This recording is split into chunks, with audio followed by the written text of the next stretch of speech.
अजून एक प्रश्न उभा आहे, रमाई सारखं वागायचं कुणासाठी?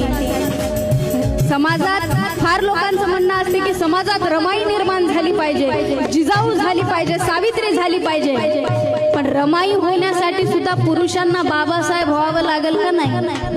रमाई कुणासाठी व्हायचं? रमाईची साथ देण्यासाठी, रमाईच्या सोबत राहण्यासाठी आणि रमाईंनी साथ देण्यासाठी बाबासाहेब असले पाहिजे.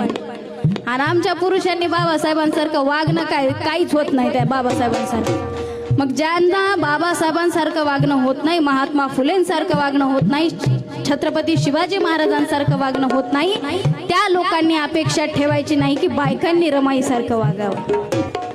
बायका रमाईसारखं वागतील, वागून दाखवतील, संसार करून दाखवतील, पण त्यासाठी पुरुषांनी जरा व्यवस्थित 5 वाजता घरी नीट चलत आलं पाहिजे, तरच बायका रमाईसारख्या वागतील, नाहीतर नाही. कुणासाठी रमाई बनायचं?